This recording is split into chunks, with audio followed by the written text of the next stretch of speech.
Are we rolling? Can you show some respect? This podcast starts with a heavy heart. All of us. Did you guys do this on purpose? Is everyone wearing black on purpose? Most of us have... Can you... You're in the shot. It's just so tough to say. Scale passed away.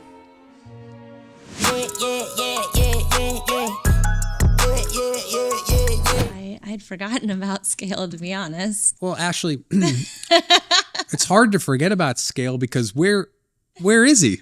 He's still in his tank. Because I'm the only one that cleans the tank. And I haven't apparently had time. Not very well. I offered to flush him and you said no. Yeah. What are you going to do? Are we doing a Viking funeral? Absolutely not. No, I don't know what we're going to do. I'm going to ask her what she wants to do. Do you want to join the support group that we're forming? for lost fish. for people who've watched my videos and have lost a fish. Oh. We meet on Tuesdays.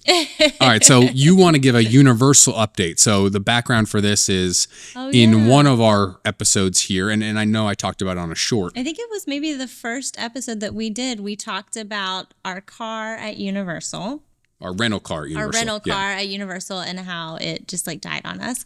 But then you get a phone call. I got a phone call. I'm sitting on the couch, and I usually don't answer my phone for unknown numbers, but it wasn't a blocked number or anything. And underneath it, it said Orlando, Florida. And I was like, that's weird. So I answered the phone, and I wish I could remember what the lady said her name was so that I could give her credit, but Donna. Okay, Donna. I'll do Donna. Wow, okay. Anyway, so I get this phone call from Universal. I answer it, and this lady, Donna, goes, "Hi, this is Donna from Universal Studios." And the first thought that goes through my mind is, oh my God, we are in so much trouble. Something happened to that car. Like I was like, we're going to get sued. And she goes on to say, "I saw your video that Mr. Mike Rafey," and she said your name appropriately, which That's when people when you know say, you're fucked. Yeah, when people say your name, your last name right, we're like, okay, they know us. She goes, "We saw your video that Mike Rafey posted, and I just wanted to talk to you about what happened." And I was like, oh God, we are going to sue you for talking shit on the internet. That's exactly what I was thinking. I was like, Universal is coming after us and we don't have enough money to fight Universal. But no, she goes, first of all, I just really want to apologize for this. I am so sorry that this happened, which in your video, Universal was not at fault other than, not letting the tow truck in. But I get it. It was private property. You can't just let a tow truck that's going to come and take a random car. You don't know, right? Yeah, Universal wasn't the issue. Yeah, it was Avis that, had some underlying issues. But she was like, "I'm so sorry this happened to you." She goes, "This actually happens a lot where people, their cars, break down when we have tow trucks try and come pick them up and we can't let them in sort of thing." So she goes, "We're doing an internal review based on your video and I want to know exactly what happened." But I was very impressed that they would take the time to search to make sure that your video was true. Like, I bet they were making sure that we actually did come to Universal. Who knows if they went to the ET lot to look for our car? They might have. I mean, she knew specific details and she just kept apologizing. And did you tell her, like, you have nothing to be sorry for? I did. Okay. I did. I said, we had a great time. I was like, we don't think that it was Universal. We just thought the story was kind of funny there at the end because we made it home safely. And we said, it really was the rental car that told us, the company that told us to leave. And, that's why we did that. Avis, where you at? Where's your apology? I don't want Avis to call me. So we bought a gymnastics bar that's still sitting right there. Right. And you did an over-under. Is that what it's called? Yeah. Where you pick a date and you say whether someone's going to get hurt before or after. So it's now February 3rd. Or shit, I'm in the wrong month. So, I was like, whoa, this is airing really late. So it's now January 3rd. It's January 3rd. No one has been hurt. Right. But I want to make a few revisions to my guess. Well, who knows by the time this comes out in a week if Yeah, that's true. we can update in the comments. So we have the gymnastics bar. So the change I want to make is I want to probably get a little more specific. First, I stand by. Oh, you're changing your vote or your guess. I just want to be more specific. I think they're definitely going to get hurt sooner than later. But what I think is going to happen is I think we're going to get a dislocated shoulder. Because what I'm seeing a lot, and as I'm scouting from the kitchen table, if our kids are going to get a gymnastics scholarship or not, when they hang down, they have, Olivia especially, just seems to just let her body go, but her arms stay holding on to the bar. And I'm waiting for her arms just to like snap out of her shoulders. I think, you know what, Charlie has really good form. Sure. Charlie is teaching Olivia. That's the blind leading the deaf. And then we have the people in our backyard through the backside. I don't think that's the saying. I think it's the blind leading the blind. Is it the blind leading the deaf? Oh God, this could be great. This might be the first time. The amount of times that you've made fun of me, but I don't think I've ever heard. Because the deaf people can see. No. It is. I'm right. No. I'm right. Tell me I'm right. That is the first saying or whatever that you've ever gotten right. How many other people have you said that to? I don't know if I've ever said that. It felt right though. It was wrong. I mean, I thought 100% wrong. I thought the blind leading the deaf was nicer than what popped in my mind at the moment. So I was trying to be, nice because one day our kids may watch this. Yeah. So if anyone doesn't know, you create your own sayings, right? The favorite, and the one I've mentioned on here before, is that glass houses shouldn't throw stones because the people inside might break. I don't know if it was that specific. No, it was. And then there was, there's been a lot, but you looks like I'm rubbing off on you. Yeah. I would like to think that I'm rubbing off on you because you got it right. Oh. Yeah, let's give you the credit rather than let's build people up, not tear people down. So let's talk about this thing. And it wasn't a good thing at the time. I see you getting stressed. All right. So we were on April 5th. We were on spring break. On April 5th, 2023, our house was burglarized, robbed, whatever you want to say. So this was last school year, spring break. Mm-hmm. Yes. 2 people captured. 1 still in jail, Secret Service involved, police involved. You spoke at a bond hearing. I did too, but you spoke at a bond hearing, and we're figuring out what we're going to do next. Well, I think we need to start with what happened. So we're gone over spring break. It's the perfect storm to rob our house. We also had a false sense of security. We live in a very nice place. A very nice neighborhood where you just don't think that would happen. In fact, there were days sometimes I would go pick up the kids and I would leave the door unlocked. Oh, I did all the time. I don't do that now. No. Another thing that we did wrong is I usually park in the driveway. Your eyes are twitching. And we had taken my car to the airport. So there was not a car in the driveway constantly, other than when we had somebody staying at our house. We get home. This was right after the previous weekend had been Easter, and so we were gone for that weekend. So we get home, we have our Easter baskets lined up. The kids are so excited. They Easter come Bunny in. Came while we were away. I'm glad that the burglars did not take the Easter shit. That shows the power of Easter. The kids came, sat down. They're very excited about their Easter stuff. Then you walked in, and what was the first thing you saw? Sitting actually right there was, and that is it's like a table that's in the couch table. Yeah. Yeah. It's in the middle of our living room table. Yeah. And is some designer bag box. Yeah. Like a Louis Vuitton, which are these bright orange boxes that is downstairs, and I was just like, that's weird. And then I looked a little to the right past it, and I don't know if you can see it there's doors right behind me. And one of those doors was open. Yeah, they're sliding dours. And I knew immediately. Well, and you just kept repeating. You said, why is that box there? Why? And I'm turned around because I'm, helping the girls go through Easter stuff. And I turn around and I'm like, wait, what? And I'm trying to process, why is that box there? And then you're like, why is the door open? And you just kept saying the same thing. Well, and then I said, why is the door open? And then I said, my watches. Yeah. And then I went upstairs and I knew all my shit was gone. Yes. Yeah. Yes. To our bedroom. So, the robbers, yes. They popped open our back sliding doors. Another thing that we did wrong is we didn't reinforce them. They have little reinforcing things. If we had, he would have broken it anyways, is what we know based on other homes.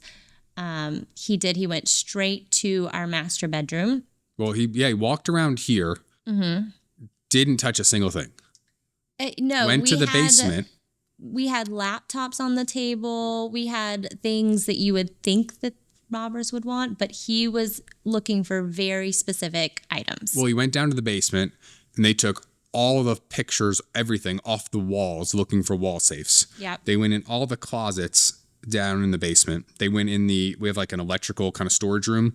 They went in that room, moved everything out of the way, looking for safes. Yes. We don't fucking have one. At least we didn't. They went into children's rooms, and the reason we know that is because they triggered our nanny cam. So you can see them opening the door, shining a light. They're kind of looking around. They go, this is a baby's room. Shut it. So what we found, and this is true for the other homes that were hit, is that they were targeting high-end jewelry. They were targeting designer bags, watches, things like that, Gold, guns. which unfortunately for all the homes that were burglarized, including ours, the items that were in the master bedroom usually. Yeah, so we know from the Nanit camera that's in the baby's room, because we went back and watched and the ADT, because we do know when the doors were open. That's true. We know they were in the house for like 40 minutes. Yes. And they tore the master bedroom, the bathroom, the closets, tore everything out of there. So when we go upstairs that night, our master bedroom is torn to shit. Yeah. Everything else in the house is perfectly clean. Children's rooms, everything is clean. But and like an asshole, I had a big watch case that was a winder and turn the watches, and all they had to do was just grab that and walk out. And they did. They grabbed it. They left the cord, I think, for it. Yeah, well, I'm glad they did, because stick with us for the story. So we call the police. Police come out here. We saw some actual real CSI stuff where they fingerprinted. And when the police got here, I don't know if you remember, because we were kind of jumping back and forth between kids versus the police, because our oldest at the time was 10. And for her, she was very upset. She was very scared, because her thought was, this bad guy has been in our home. He has seen our pictures. He knows who we are. He's going to come back and get us. Like, she was scared for her safety. Luckily, the baby was asleep, and then Olivia was sick. So she really didn't understand what was going on, but Charlie was very, very frightened. But when the police got there, they walked in and they go, haven't we already been at this house tonight? I do remember that. And we both kind of go, what? No, we just got here. Yeah. And the reason for that is... and I'll fast forward here. So we go to sleep that night. I'm in bed actually looking at houses on Zillow, being like, you want to move here? You want to move here? Like, let's get out of this neighborhood. Let's leave. And then I think the next day you posted, or maybe that night, you posted next door, and people started responding. And that's when we found out, and I'm going to fast forward real quick, which is, I think 18 homes in total were burglarized over about a year and a half, all on breaks or holidays, school breaks or holidays. The robbers never entered a house when someone was inside. We were not the first and certainly not the last victim. In fact, we were the second victim our night. That's the reason. The reason you mentioned, or the reason the police asked, haven't we already been here, is because one street over an hour earlier, they had robbed somebody an hour before us, and they, I guess, just got confused and thought they were already at our house. What we later learned was that the robbers were sophisticated in terms of robbery. They were sophisticated robbers. Yes, and we found out that they did not care if you had an alarm on or off, which, made me feel a little bit better. There were homes that they broke into and the alarm started going off, and they ran inside. They ran straight for the master bedroom. They would stay for 10, 12 minutes, grab what they could out of the master bedroom, because everyone keeps like a safe in there, or they keep a jewelry box, and they would grab that and they would run, and they would be gone before the police ever got there. Yeah, so I say they're sophisticated. Here are the things that I think they did objectively that I was like, pretty good, guys. Pretty good. So it's 2 guys. And we know because I spent that, we got back on a Friday night or Saturday night, whatever it was. Yeah. But I spent days afterwards walking up and down our street. And so did you. And the street behind us. Yeah. Talking to neighbors, trying to get ring cameras. And what did you find out about the ring cameras? Because I thought this was interesting too. Yeah. So there's 3 types of settings. You can have a ring camera that, and it's probably more than just ring, but you can have a camera that records all the time. You can have a camera that records only, or that clicks on. I guess you could have a camera that clicks on every 3 or 10 minutes at intervals. And then you can have a camera that only clicks on if it's activated because somebody moves or something like that. Right. So most of our neighbors, all but one, had a ring camera that was only either interval or was activated by motion. So we found one and we found the car they were in. Yes, we did. And we actually, I mean, our neighbors that weren't home, we left messages on their ring camera. Hi, I'm so-and-so. We live down here. Our house got broken into. And boom, you get call. Hi, this is Mike. I live 4 houses down from you. I was broken into. My life is in shambles. Please call me back immediately. 404. Here's my number. Fucking 3 seconds later, you get phone calls. Well, we did have to specify a little bit because a lot of people were like, you know, They were thinking like a car break-in where they break in and they wish they took my car. You know, we had to tell them, no, I don't think you realize what they took from us and the amount that they took from us. I'm going to go back to complimenting the criminals for their strategy, okay? So it was a 2-person team. A car would drive down and the passenger would get out and come into your house. Now, we later learned that they were scouting houses. And I'll tell why in a second. But we know for a fact, police know for a fact that they were looking in houses for quite some time before they ever decided to rob them. The second guy drove down our street, got like 3 houses down, and then waited. And I'm pretty sure that he was waiting with a police scanner. Right. Well, we also saw him step out of the car and kind of look back in the direction towards our house, which is what made us zone into that car. Like he was listening for our alarm system to go off. And once he realized that it didn't and that police weren't being called, we think that he circled back around. And he drove to the street behind us because, you know, I've said this to a lot of people and I'll say it to the world right now. When you call police, where do they show up? The front door. So what these guys were doing is they drive the car to your backyard neighbors. Yep. They would go through your backyard neighbor's backyard, hop over your big privacy fence that's supposed to, you know, give you privacy and keep people away. They were very athletic too. And they used, in some of the houses, they had like 10-foot fences that they had to hop over. They used stools to get over. They were very, very athletic. Yeah, so they hop over and then when they're in your backyard, they have all the privacy that you want while you're sitting in your pool and stuff. So then they come through our door. They're here. They go downstairs in the basement. They go upstairs, spend almost all their time upstairs, and then they leave.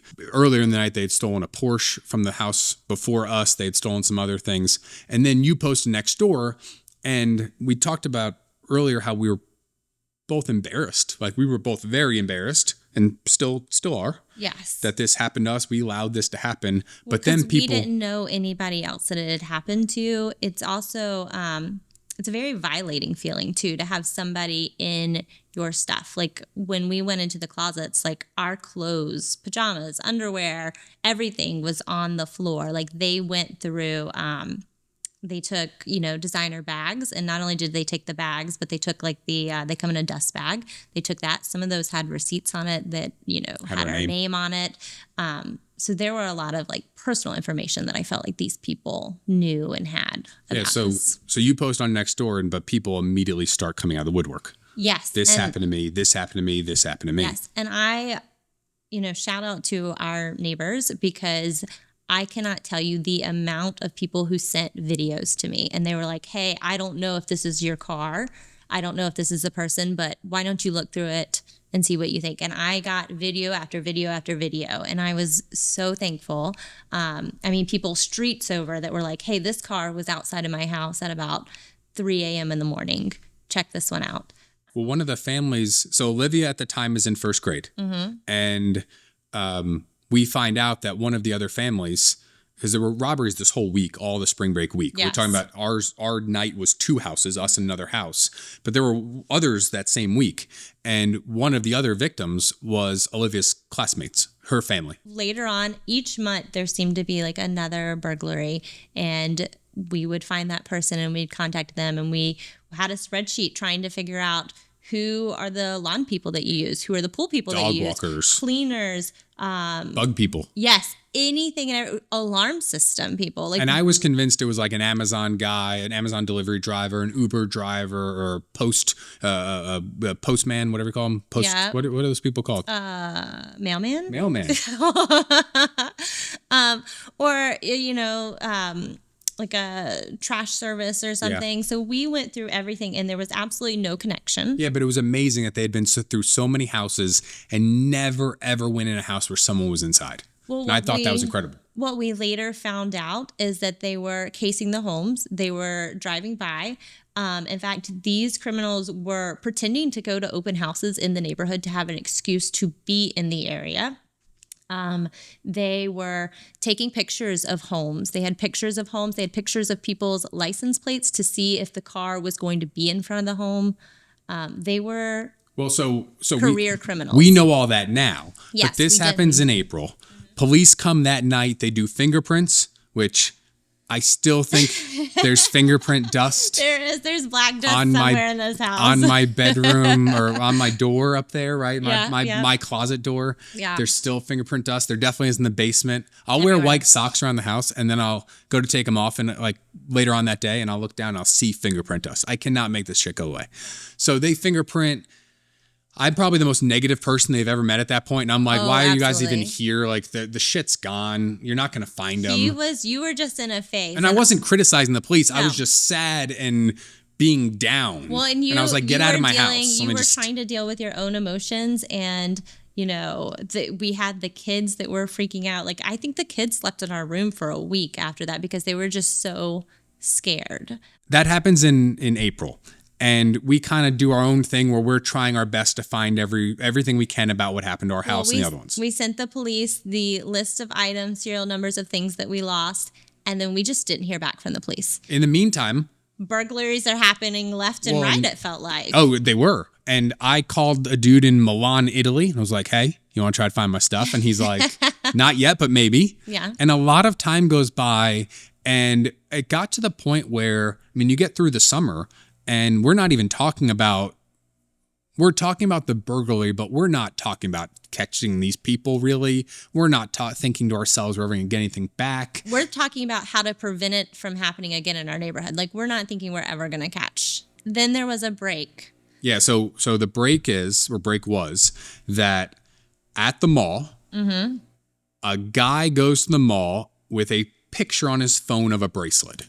And this was a rare bracelet that had been sold previously. This was from a new robbery. It had been sold maybe like a week before the robbery. He takes the picture and he goes, oh, my grandmother would really like this. To a salesperson at this high-end store and goes, hey, I guess it still had the tag on, so he knew exactly which store to go to. And he goes, hey, my grandmother would really like this style bracelet, this bracelet right here, how much is it, sort of thing, trying to figure out, I guess, how much it was. The salesperson that he went to was the same salesperson that had sold it, and it was such a rare bracelet that she immediately called the owner and said, did you sell your bracelet? The owner said, no, I was robbed. So the salesperson calls the police. They had a picture of the person, which they shared with us, and then they had a license plate, which they shared with us. I don't know how it started, but we formed a neighborhood meeting. So our neighbors were so mad that it kept happening that they kept pushing to have a meeting, and we wanted it to just be the families that were affected, but the neighbors, rightfully so, were like, no, this is our neighborhood. We want to know what we can do to protect our home. So we had a large Zoom meeting. Yeah, and what led to that is they robbed somebody they shouldn't have robbed. Like, you shouldn't have robbed us, don't get me wrong, but they robbed somebody who was like real important. So suddenly now we're going to have this neighborhood meeting that we intended only to be at the time 15 victims with the families, the neighborhood patrol and police and our city council member and whoever up from the higher up in the police. Yeah. But then it becomes that the invite goes to everybody in our neighborhood. And I recognize them from kids that I had taught in the past. You recognize them. Yeah. It's people that you had worked with. And so what happens is the police open it up and they talk about what they have, information that they're sharing. And then they open it up to the victims. And this guy right here was the first one to raise his hand. And being a lawyer, I went in a little too hard. I started at an 8. We thought the meeting was going to be about, hey, here's how we're trying to catch these people. And it was like one of those bullshit, when you go away, you should do this. Turn your lights on, make Set sure your you're alarm. Yeah. And I'm like, we're like, it was 50-50. 50% of the people that were robbed did set their alarm, 50 didn't. They knew, the criminals knew that people's alarms were set and didn't give a shit. Yeah. But the meeting went from, we thought it was going to be, here's an update on the status of the investigation, to here's a general safety meeting. Yeah. And then they say, does anyone have any questions? And thankfully, I spend a lot of time on Zoom. I'm hitting the raise hand. And I imagine it's like that thing where somebody's like, ugh. So they go, you. Mr. Raffi. They said Raffi because they didn't know our last name. And now they do, I'm sure. And I just start giving like all the details. Yeah. And I'm like, so based on what I know, the people are driving this car with this license plate number. I've ran the license plate number. This is where they live. This is who the car is registered to, because I've done all of this background and you stuff. Repeated it. Let me repeat that again. It is a silver, and you see people in the neighborhood writing this down. It's like a jury about to tell. Mike says he wants $1,322,000. I mean, you just kept, and you could see the police just all of a sudden were like, and don't tell me shit if you want me to not tell anyone. This was information that they had shared with us and shared with the families. So we had gotten this information. And people needed to know this stuff. But yes. I was certainly saying it to make everyone on the video chat who didn't really know the details, because they didn't talk about the robberies at all. I started by saying, my name's Mike Raythew. I was one of the victims. On this date, this happened. Here's what we know about the people. And then I asked the police.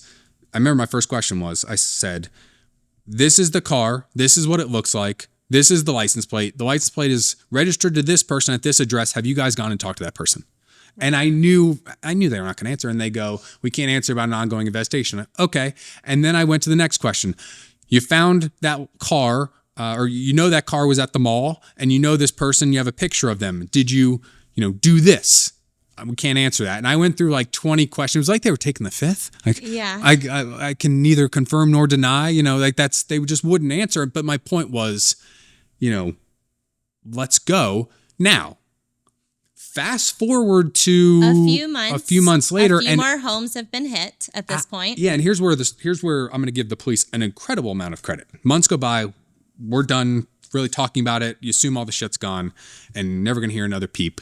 And all of a sudden, the family that Olivia, her classmate, calls you, right? And says, hey, you're not going to believe this. Yes. She told me that one of the watches from one of the other families was pinged at a pawn shop, that they found one of the watches. And the person selling it was in connection. After that, we were contacted by our detective, and he came to our home. Do you remember that? Are we going to tell the real story? What is the real story? We got to tell it. So we knew coming to our house, because he had been to another family's home, that he was going to come and show us pictures and get us to confirm. You're so mad that I'm going to say this. But we knew he was going to come to our house and that he was going to show us pictures. And this was confidential information. No, it's not. It was at the time. It was at the time that we knew that he was coming to our home. Well, we knew he was going to come to our home and ask us about things that were stolen, to get us to confirm that our stuff was stolen. Right. That's all we knew. The police had done what's called a data dump. So they had gone to all the cell phone towers and cell phone information in the area and downloaded all that. We had no idea that had happened. They also looked at all the license plate readers and got all that information, and they got a hit. They were able to connect someone who was in the area at the same times using their cell phone, and they got into that person's iCloud account. Well, and that takes months and months and months to do. Yeah, so while I'm sitting here bashing the police, or just being grumpy with them. Yeah, and not even with them, like grumpy to myself. They weren't coming and talking to me. So they were actually really doing stuff. They were doing things that I didn't even know existed outside of movies. Well, I said to that, I in that meeting that I talked about, I was like, did you guys do a data dump yet? Did you do a cell phone download yet?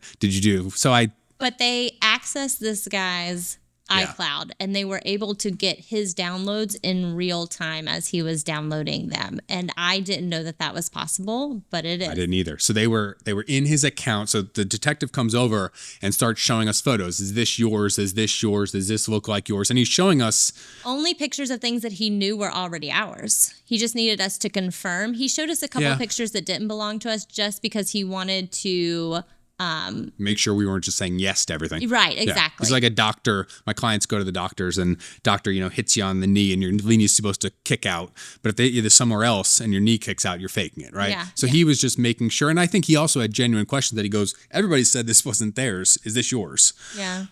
But they're obvious that it's photos from someone's house, and the photos were on an iCloud account over months. So we mentioned the watch turner that they took out of my house. Over the course of those pictures, you'd see my watch turner with my watches in it. And then 5 pictures later, you'd see the watch turner half with my watches, half with other people's watches. And he was displaying all the stolen watches in my watch turner. And come to find out, that's the one thing that they found when they arrested him. So I expect soon I will get my watch turner back. And I'm going to just display it empty. Well, and it was sickening to see because this person had on our jewelry and was, on their wrist modeling it, taking pictures. They also had screenshots that they were taking of trying to price out the items. They had screenshots of my shorts, my videos. They had screenshots of you, so they knew personally about our family. They had a screenshot of a receipt that they had found in one of my purses. Yeah, and I want to be clear. There's no belief that they said, "Oh, Mike Rafey posts stuff online. We're going to go after him." In one of the bags or something that they stole was a receipt with our name on it. Yes. And then they Googled, and we can see it took a screenshot on their phone because the police were in the iCloud account. And you can see timestamps. They robbed our house. And then a month later, they have screenshots of you.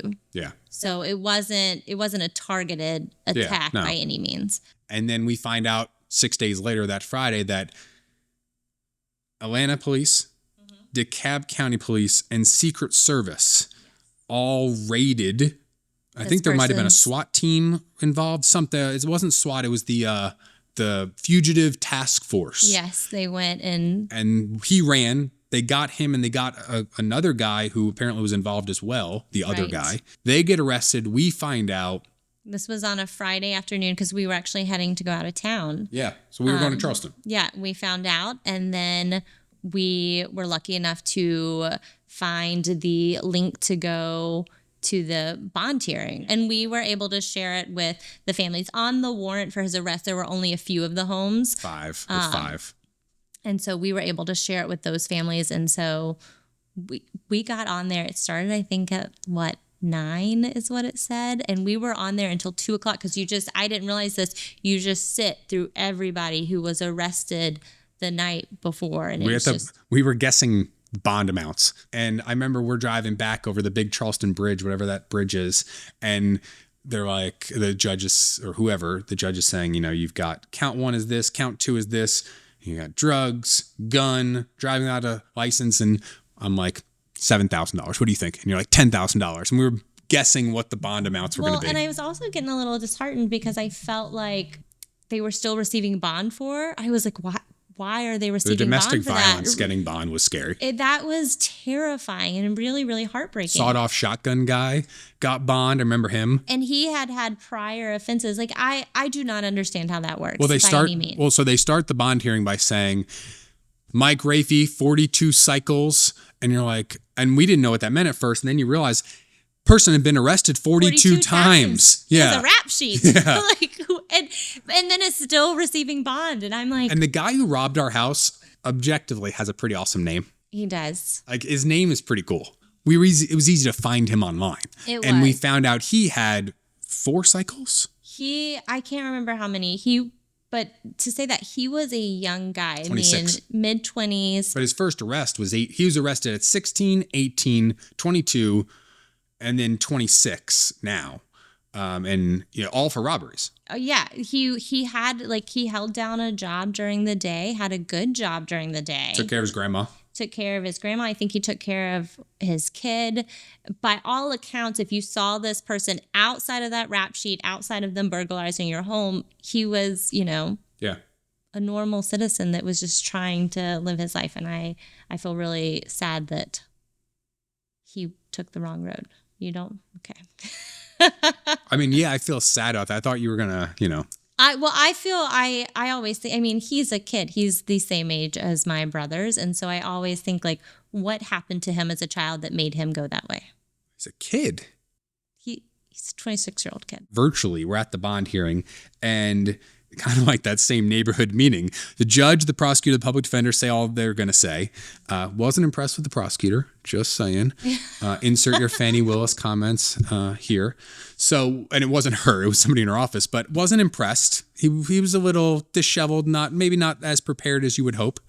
And then I think it was the public defender, frankly, who said, there's a lot of witnesses here for this case because you put in your Zoom name. I tried to cheat a little bit. I put Mike Rafey, lawyer and victim, and then put the defendant's name. Yes. And then the other families kind of followed suit to that. So they knew exactly specifically who we were there for. And you talked? Yes. And they were trying to figure out bond.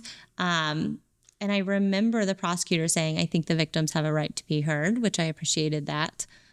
Yeah, and we said basically all the victims pretty much followed being on there for hours. You kind of learned what the judge was looking for. Yeah. And it was danger to the community, will do it again, won't show back up at court. And we all kind of gave our little take on that. And then bond was denied. Right. Well, and the families that were there all had kids. And so we were able to add that in, like our families, our kids were scared. Talked about Charlie being upset, and nervous well, the ability to say to them, we were, and still have been very careful to not bring up the robberies around them, although in their school with all these families being robbed, the kids are sitting around the cafeteria table talking about it. Were your house robbed? My house was robbed. Did you hear so-and-so's house was robbed? But we couldn't protect them from it because we got home and it was just there. It wasn't something that we could. Some of the families, I think, were able to kind of shelter their kids and their kids didn't know about it. Unfortunately, ours walked into. Yeah, but to be able to tell them, and you said it to the judge, or you said this to the judge, to be able to tell Charlie, the police found the person and they are in jail, they won't come back, that's really powerful. Yes. And I don't think we had told her at that point, but... We were kind of waiting for the bond hearing because we didn't know what was going to happen. And so then we were able to tell her, hey, he's not getting out. He's being held in there. And just like the relief that she felt. Now we're kind of in a waiting game. Trying to figure out what happens next after bond. You know what I want to do. Yeah, I do. This is going to be the legal commentary of this podcast. This is it. Yeah. So when you are a lawyer, you cannot talk to represented parties without permission from their lawyer. So what I mean by that is if Joe over there has a lawyer, and I know Joe has a lawyer, I can't go talk to Joe. I can't do that, one, because I'm a lawyer and I'm bound by these rules, even in my personal life, which is bullshit. Even in my personal life. It's kind of like teachers. You're held to a higher standard. Sure. I didn't know I gave up these rights when I became a lawyer, but I can't go and talk to Joe unless I go to Joe's lawyer and say, hey, I know you're Joe's lawyer. Can I talk to Joe? You can, though, because you don't have these restrictions as a non-lawyer. Oh, I can go talk to the suspect? Well, sort of. And that's where we're going. I want to go talk to the suspect. I want to go to jail and get him in a room and say, hey, you stole my shit. Where'd you sell it? Where is it? I'd even offer him money to tell me where our stuff is. Like, he knows. So I'd like to do that, but I'm literally faced with this legal conundrum here of, does he have a lawyer? Because on the Fulton County website, on the docket, the court docket, it doesn't show any lawyer. But he may have the public defender. You're never getting a call back from the public defender. And here's the rub. Apparently, according to my friends, you can't go to jail, Rice Street, which is Fulton County Jail, where Donald Trump had to get arraigned and Rudy Giuliani and all that. That's how it got famous, because that's also famous because on it has a whole show. I was going to say there's a show about the Rice Street and County about how jail. bad it is. Oh, yes. So apparently, I've been told by my friends, I haven't confirmed this with the jail yet, that only lawyers can go and meet people. Can you go talk to him without talking to his lawyer if he has one? Yes, but they won't let you in the jail. Okay. Can I go talk to them if I'm not his lawyer? I don't know, but I could go there and say, I'm Mike, I'm a lawyer. I'd like to talk to this person with a really cool name, assuming I don't have these legal problems. So I'm literally trying to figure that out and have been for like the last week of how do I cover my bases to go and talk to this guy? And you are so against this. Oh, He already knows what I look like. He does know what we look like. I would just sit this one out and let the police handle it. What's the harm? There's no harm of going there and just saying like, hey man, will you tell me where my stuff is? I don't want you to get in trouble with the Board of Ethics. So that's our robbery story. How do you feel about sharing that with everyone right now? I'm a pretty private person. Like I know your social media is very open and stuff. I am who I am. You are who you are. But I am a very private person, so I like to keep it kind of at home. Although I will say... Do you want me to tell everyone this didn't happen to you, it only happened to me? No, I will say that the comments on the podcast videos have been so kind though. So I don't, I would say like 99% of them have been very kind and caring. We had people wish us, Happy New Year, wish us Merry Christmas, like people that don't know us. I hope people think about, I truly hope people think about.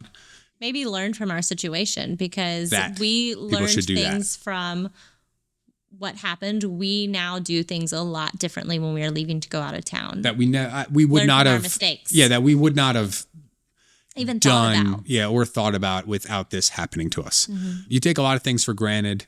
There's certainly people that before this were more safety, cautious, and protective than we were. But, we've got to rank near the top and now. And part of that is because you see the reaction of the kids and you see how it affects them. You talked about the comments. The only other thing that I promised that I would talk about on this podcast to some random person in the comments that I don't know, let's call him Jim, was about work-life balance. And when I told you, hey, we got to talk about work-life balance, you go, I don't have anything to say. What time did you go to sleep last night? 10. So I probably worked until 11:30, sitting in bed typing away next to you, something like that. But I wanted to be doing that. That's the thing. People ask me about work-life balance, and I guess my response is, I do believe you can have work-life balance, but I don't think you can have it over a day, a week, or even a month, maybe not even a year. I think you can have work-life balance over an extended period of time, but I can't imagine having a work-life balance on a daily, weekly, or monthly basis because sometimes you just have shit you got to do. Well, and I think it is a little bit of a give and take. Like I know sometimes you have to give more to work. Yeah, do you think you can have work-life balance the last 2 weeks of the school when you were teaching? No, absolutely not. Yeah, you have busy seasons and busy times. I don't think balance is necessarily the right word. I think you have to be intentional about how you're spending your time. When you are focused on the kids and you're playing with them, you're very intentional about it being about them. Or when you're spending time with me, you're, intentional about it being time about us. When you're working, your work is very intentional. So. I think when you get, I think it changes as you get older, like you said. But I think, my advice to somebody who's 20 years old, 22 years old is go work your fucking ass off. Yeah. Like there's nothing more important you have plenty of time to be a little bit more balanced there's later on. There's nothing more important than go work. Yeah. And when you're, if you're 25 and single, go work. If you're 28 and trying to get married, you gotta work, have a little balance with that. And then I think you gotta be a little intentional with your wife, I guess. Well, and I think it completely changes when you have, one person, wife, girlfriend, boyfriend, girlfriend, whoever. That's easy. Like that's one person, Oh yeah, because it's work, that person. Yeah. Work, that person. Right. But when you get to kids, you got 3 kids. It becomes a lot more difficult. 2 dogs. Yeah, but you. I was gonna say 2 fish, but only 1 fish. R.I.P. Scale. The fact that you were black. The fact that you didn't. The fact that you did. That's disrespectful. I have no idea how this is going to go with the person that I promised a work-life balance conversation. I know, they're going to be like, that was terrible. That was the worst advice I've ever gotten. So we're ending this podcast by responding essentially to a comment that we got. Someone said, hey, can you talk about work-life balance? And I said, sure. If you want us to talk about something, and plus now we'll know if they watched the whole episode. Suckers. That's a Suckers. great idea, though. Yeah, I would love to know. I love hearing what people or reading what people say, even though I don't respond to all of them. It's really well. Then ask nice. them. Ask them to ask them to ask us. You say it so much more eloquently than I do. Well, than I could. Ready? Ask us what you'd like us to talk about, and we'll try to answer it. Yeah.